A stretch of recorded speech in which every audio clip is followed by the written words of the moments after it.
आज हम बात करने वाले हैं कार्य ऊर्जा प्रमेय के बारे में।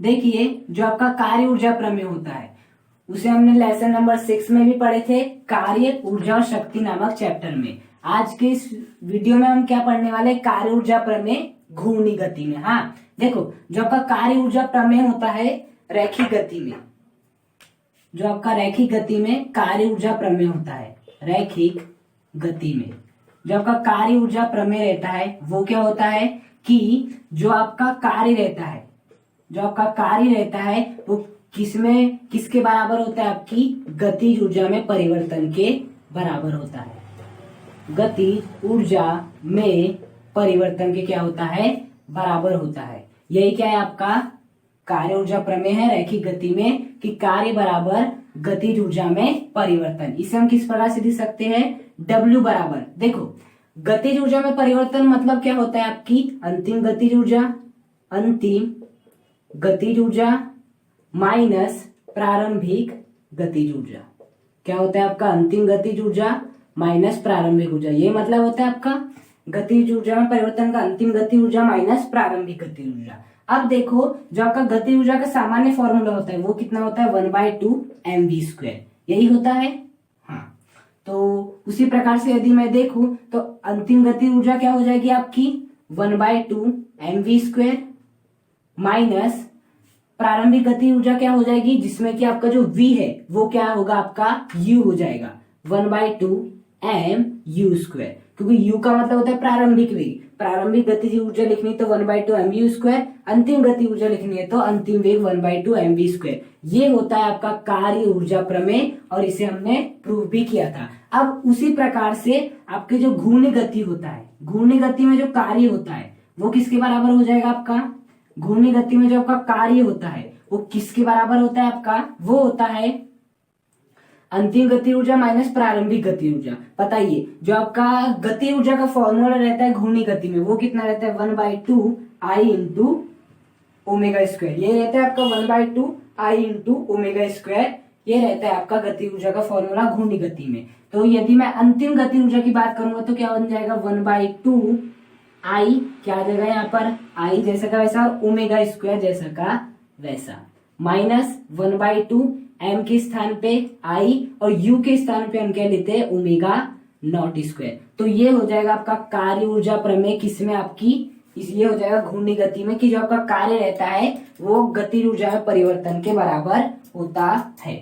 अब इसे हम क्या करेंगे, आपका प्रूफ करेंगे। क्या करेंगे इसे हम, ये जो आपका कार्य ऊर्जा प्रमेय है इसे तो हमने लेसन नंबर 6 में कर लेते हैं यहाँ तक का प्रूफ। अब हम करेंगे आपका इसको प्रूफ करेंगे कि किस प्रकार से हम कर सकते हैं। देखो, हम सभी जानते हैं आपका क्या कर रहे हैं, अब हम इसे प्रूफ हम सभी जानते हैं आपका जो W होता है वो किसके बराबर होता है, आपका टाउ इंटू डी थीटा। इसी के बराबर होता है आपका जो W रहता है वो किसके बराबर होता है, टाउ इंटू डी थीटा। अब हम सभी जानते हैं जो आपका टाउ रहता है वो किसके बराबर होता है, आपका I इंटू एल्फा। किसके बराबर होता है, I इंटू एल्फा। अब ये कैसे बराबर होता है, F बराबर कितना होता है, M है। अब देखो F के स्थान पे क्या आता है आपका टाउ, M के स्थान पे I आता है और A के स्थान पे क्या आता है आपका एल्फा आता है। इसमें मैंने क्या लिखा, टाउ बराबर I इंटू एल्फा, किससे, F बराबर M से। तो मैं इस टाउ के स्थान पे क्या लिख दूंगा, आपका I इंटू एल्फा लिख दूंगा। हाँ, तो देखो क्या हो जाएगा आपका W बराबर I into alpha into D theta.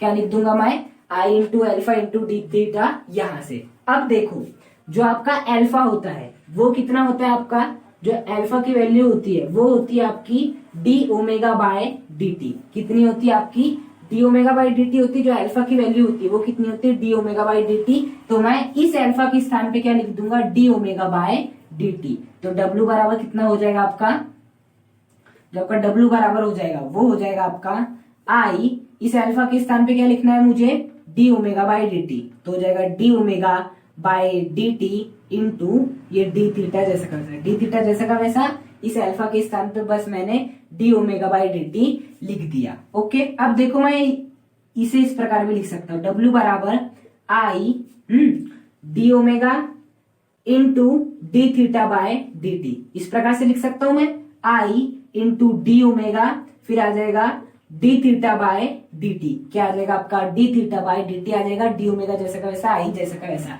अब देखिए D theta by d T ये किसके बराबर होता है आपका?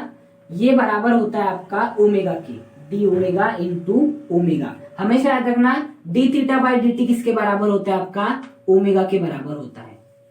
इसलिए मैंने इस D theta by d T D theta by d T मतलब कोणीय विस्थापन में परिवर्तन समय के सापेक्ष, और कोणीय विस्थापन में परिवर्तन समय के सापेक्ष किसके बराबर होता है? ओमेगा के बराबर होता है। सबसे पहले मैंने क्या किया, हम जानते हैं डब्ल्यू बराबर टाउ इंटू डी थीटा, पिछले वीडियो में हमने प्रूव भी किया है। अब टाउ बराबर कितना होता है? आई इंटू एल्फा, यहां से निकाले तो वैसे मैंने इसे पुट कर दिया। अब एल्फा की वैल्यू कितनी होती है आपकी? D omega by d T, तो इस एल्फा के स्थान पे लिख दिया मैंने D omega by d T. अब देखो मैंने इस D omega by d T को इस प्रकार से लिखा, D theta by d T, D omega जैसे का वैसा, आई जैसा का वैसा। अब D theta by d T कितना होता है? ओमेगा, तो मैं इस D theta by d T के स्थान पे क्या लिख सकता हूँ? आपका ओमेगा लिख सकता हूँ, और ये I D omega into omega जैसा का वैसा। अब देखो हमेशा याद रखना, अब क्या करना है? हमें समाकलन करना है। हाँ, तो देखो मैं इसे अच्छे से लिख लेता हूँ। डब्ल्यू बराबर कितना हो जाएगा आपका? I into omega into D omega. अब देखो मुझे क्या करना है यहाँ पर? मुझे करना है यहाँ पर आपका समाकलन, और समाकलन लिमिट्स के भीतर करते हैं। तो मैं यहाँ लिमिट्स इस प्रकार से ले लेता हूँ आपकी ओमेगा नॉट से ओमेगा। क्या ले लेता हूं आपकी? क्योंकि देखो d के बाद जो लिखा रहता है उसकी लिमिट्स लेते हैं हम। d के बाद ओमेगा लिखा है तो ओमेगा की वैल्यू लिखे, तो ओमेगा की जो लिमिट्स है वो मैंने मान लिया ओमेगा नॉट से ओमेगा है। ओके, तो w बराबर, अब देखो मुझे क्या करना है? लिमिट्स भी रख दिया, अब समाकलन करना है बस। तो देखो जो i है वो कैसा है आपका? नियत है। वो जो आपका i है यहाँ पर क्या है? आपका नियत है। तो मैं इस i को क्या ले लूंगा? आपका बाहर ले लूंगा। अंदर क्या बच जाएगा? ओमेगा नॉट से ओमेगा और ओमेगा इंटू डी ओमेगा। आई क्या था? नियत था। नियत राशि का कभी भी समाकलन नहीं होता, तो मैंने इसे बाहर ले लिया। तो डब्ल्यू बराबर आई ओमेगा इंटू डी ओमेगा। अब देखो जैसे कि आपका एक्स डी एक्स का जो आपका समाकलन होता है वो कितना होता है? एक्स की power N plus one divide by N plus one. यहाँ यदि x है तो d के बाद भी x ही रहना चाहिए, तभी ये फॉर्मूला अप्लाई होता है। ओके, तो देखो उसी प्रकार से यदि मैं ओमेगा इंटू डी ओमेगा का फॉर्मूला बनाऊं तो ओमेगा इंटू डी ओमेगा का फॉर्मूला कितना आ जाएगा? बराबर हो जाता है omega N plus one divide by N plus one. अब देखो जो आपका ओमेगा के ऊपर किसी की पावर नहीं, मतलब किसकी पावर है? वन की पावर है। तो इस एन के स्थान पे मैं क्या लिख सकता हूँ? यहाँ वन, तो यहाँ पे कितना आ जाएगा? वन, यहाँ पे कितना आ जाएगा आपका? वन। तो देखो ओमेगा वन प्लस वन कितना हो जाएगा आपका? हो जाएगा वो आपका ओमेगा स्क्वायर हो जाएगा omega one plus one omega square divide by one plus one कितना हो जाएगा? टू हो जाएगा, और लिमिट जैसे की वैसी आ जाएगी ओमेगा नॉट से ओमेगा। देखो क्या किया मैंने? इस ओमेगा इंटू डी ओमेगा का समाकलन किया तो कितना आया? Omega square divide by to, इस फॉर्मूले के सहायता से। अब देखिए क्या हो जाएगा आपका? आगे हम कर लेते हैं इसको आगे सॉल्व, क्योंकि इसके बराबर है डब्ल्यू के बराबर। अब क्या रखेंगे हम? लिमिट्स रखेंगे। लिमिट्स किस प्रकार से रखते हैं हम? डब्ल्यू बराबर ये आई जैसा का वैसा, पहले क्या आती है? अपर लिमिट, तो अपर लिमिट, फिर आता है minus lower limit. Lower limit कितनी है आपकी? Omega naught divide by to, omega not का स्क्वायर डिवाइड बाय टू। अब मैं क्या कर देता हूँ? आई का अंदर इंटू कर देता हूँ, तो डब्ल्यू बराबर कितना हो जाएगा? I omega square divide by two minus I omega not का स्क्वायर डिवाइड बाय टू। यही हो गया आपका।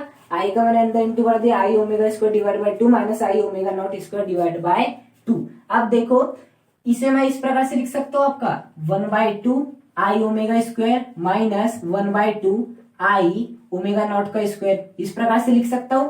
अब देखो ये क्या है आपकी? ये है आपकी अंतिम गतिज ऊर्जा।